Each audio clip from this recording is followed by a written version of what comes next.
How's it going, everyone? Maz here. Today I'm bringing you guys a video compiling all of the current and new information that we have on the upcoming Pokemon Scarlet and Violet DLC, The Hidden Treasure of Area Zero, Part 2, the Indigo Disk. Let's go. So Nintendo recently flew out people to preview and play the new DLC, and they were given roughly around an hour of playtime. Unfortunately, I wasn't one of the people invited to play, but I'll still do my best to summarize the previewers' experiences and also the information that was given to them by the Nintendo representatives hosting the event. Also, shout out to all the creators that got to go. I'll have their video links in the description below. Alright, so to start things off, the play sessions were split up into two parts, with the first part having previewers set out to explore the new terrarium and the different biomes held within them, whereas the second part had them complete an Elite trial for the Blueberry Academy's version of the Elite Four. Once the trial was completed, the previewers were then able to face off against one of the Elite Four members, and let's just say it caught a lot of them by surprise, but we'll go more into detail on that later. First, let's talk about one of the more interesting parts of this DLC, the terrarium. The terrarium is the brand new open area that we'll get to explore in the Indigo Disk, and is where the majority of the gameplay and exploration will be. The terrarium is considered to be a large map that's bigger than Kitakami, but not quite as large as Paldea. Inside the terrarium, we'll find many rest stops, including a large one in the center of the map, and will serve the same functions as Pokemon centers, which include healing machines for your Pokemon, vending machines that sell items and Pokeballs, TM machines, and the Union Circle for online play.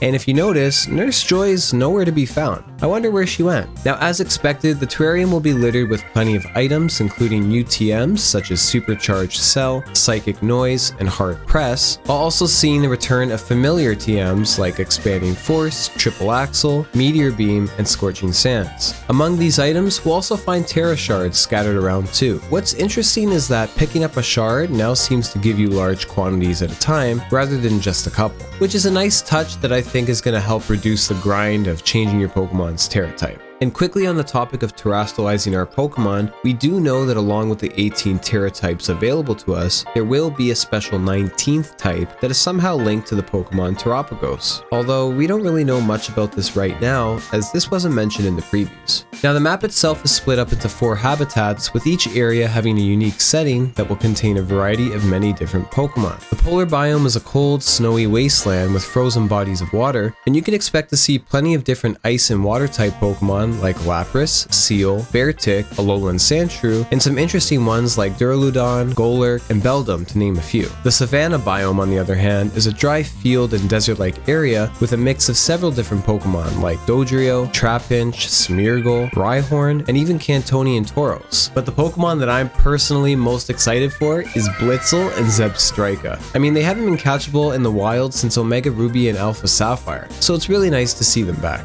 And the last two habitats are the coastal and canyon biomes respectively. With the coastal biome resembling luscious grassy fields and sandy beaches, we can expect to see a variety of different Pokemon, including Oddish, Inkay, Pikipek, and more Alolan forms like Executor and Grimer. Whereas the canyon biome provides us with large mountain areas home to Pokemon like Tyrogue, Skarmory, Alolan Geodude, and even some returning fossil Pokemon like Shieldon and Cranidos. It's also noted that some of the same Pokemon could be found in more than one biome, including the different Deerling and Sawsbuck forms. Now, in terms of the wild Pokemon themselves, the average levels seem to be around 65 or higher, and just like Paldea and Kitakami, the terrarium also has mass outbreaks, raid dens, and more wild Terra Pokemon to catch as well. On top of that, the Blueberry Academy also has new school classes that involve catching specific Pokemon, then reporting back to the teacher to complete the task, which honestly reminds me a lot of the research tasks that we were given back in Pokemon Legends Arceus. So it's possible while we're exploring the terrarium, we're probably going to see a lot of different professors out there where we can speak with them. They're going to ask us to catch or find a certain number of Pokemon, and then we return back to them for hopefully some sort of reward. But one of the best features in this DLC is the fact that we'll be able to catch every single starter Pokemon from previous generations in the wild.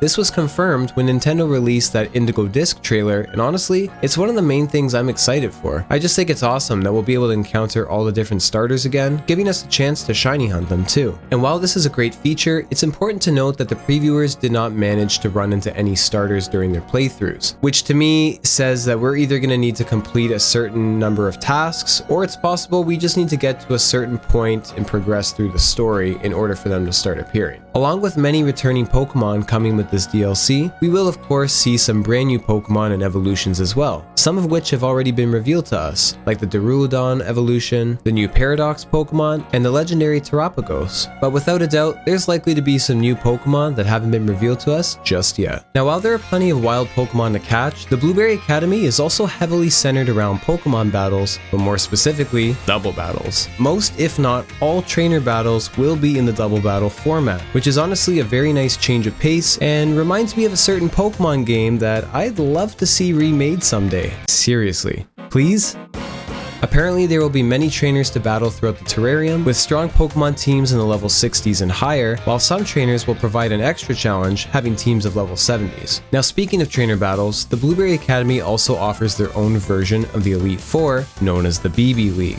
Each league member occupies a biome in the terrarium, and the player is required to pass a test called an Elite Trial before they can battle them. The Elite Four can be done in any order, with each member having their own test to complete. So in this case, the previewers were required to complete the Flying Time Trial before facing Amaris. This trial had them temporarily free flying through rings in the air with Miraidon or Koraidon. And while this wasn't confirmed in the previews or by anyone specifically, I think there's a very good chance that at some point we are going to be able to unlock this feature full time, giving us the ability to free fly with them throughout the terrarium and maybe even Paldea. And while it's not like a super massive feature because we can fast travel anyway, it would still be really nice to have. This was hinted at in the last Pokemon Presents, and I believe this is likely to happen some point after completing all the trials and defeating the Elite Four. This might even happen at the very end once the DLC 2 is finished. Another thing to note is that these Elite Trials will cost 50 BP to participate in, which by the way is a new form of currency used in the Academy known as Blueberry Points, not to be confused with Battle Points from previous games. Additionally, these points can also be used in something called the League Club. This club allows us to train through Pokemon battles and gives us a club room that we can customize as well. What's also cool is you can invite gym leaders and other important characters from Paldea to then rebattle them. At this time, it's not yet confirmed how we'll be able to earn these points, but it was mentioned by a Nintendo rep that there is a creative and fun way to do so. What that means exactly, well, we'll just have to wait and see. Now, one thing I was very surprised to find out was that the Indigo Disk is designed with the intention to provide more of a challenge to its players. This is evident as the trainers you face, including the Elite Four members, will have mixed Pokemon types on their teams, have held items, and will use competitive double battle strategies. This includes them using moves such as Protect and Trick Room, and strategically utilizing their Pokemon's abilities. Even the previewers mentioned how the battle with Amaris was surprisingly difficult and managed to knock out most of their team, and in some cases, they even lost the battle itself. We can only speculate what happened during these battles, as the previewers weren't allowed to discuss the Pokemon that she had, but they did mention it was a full team of high-level Pokemon that didn't focus on just one type. Needless to say, Amaris was more than just a formidable opponent, as she knew which Pokemon were best to target and had a strategy that would exploit your team's weaknesses if given the chance. So it sounds like the Indigo Disk definitely seems to have a lot more challenge to it between the strong, competent trainers and an Elite Four that's much more competitive compared to the one in Scarlet and Violet's base game, which I personally believe is a good thing and a breath of fresh air because, to be honest, I feel that the challenge has been lacking in Pokemon games over the years, and I know Pokemon is made to be more geared towards younger players, but a lot of the core audience and the loyal fans are those that have grown up with the franchise since the beginning, and it just feels like over the last little while, the main games seem to be getting easier and becoming less of a challenge.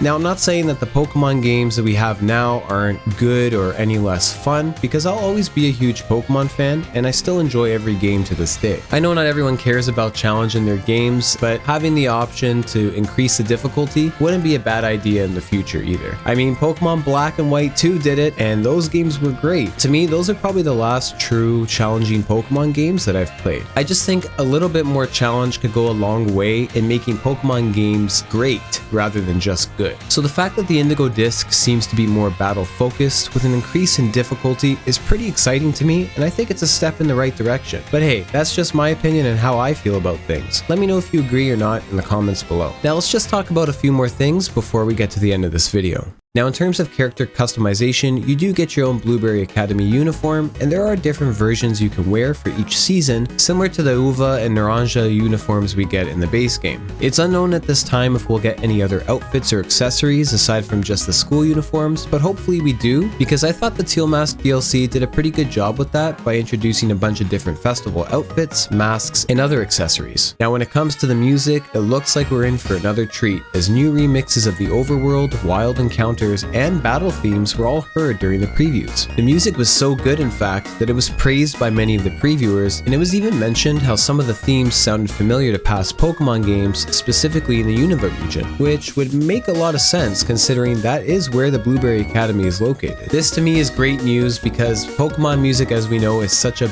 big part of what makes Pokemon and the game so special, is the incredible music that we get in each game. I think Pokemon has always had very solid, iconic soundtracks over the years, so I'm not surprised that we're getting great music once again. Now I just wanted to quickly comment on the overall performance of the DLC because I know this is a question that some of you will have. And honestly, it's going to be more or less the same inconsistency that we have with Scarlet and Violet's base game and even the Teal Mask DLC. As we know, there's going to be areas where the frame rate runs smoother, and there's going to be areas where it's not going to run as well. Unfortunately, this is just how it is for this generation of Pokemon games, so if you were expecting the Indigo Disk to have an overall enhanced performance, you might be a little bit disappointed on that front. And lastly, it was confirmed by the Nintendo representatives themselves, the Indigo Disk is only going to be accessible after beating Scarlet and Violet's base game and also the Teal Mask DLC storyline as well. Seeing as the Indigo Disk picks up the story where the Teal Mask ends off, bringing back characters like Carmine and Kieran, it makes sense why you need to complete the Teal Mask first before starting it. And at some point during the Indigo Disk story, we will head back to Area 0 to complete the Hidden Treasure storyline and close this chapter for good. I would think this is also where we'll get to catch Terapagos, along with the new Paradox Pokemon as well. But I guess we'll just have to wait until December 14th to know for sure. And with that, this about wraps up all the information we know so far about the upcoming DLC for Pokemon Scarlet and Violet.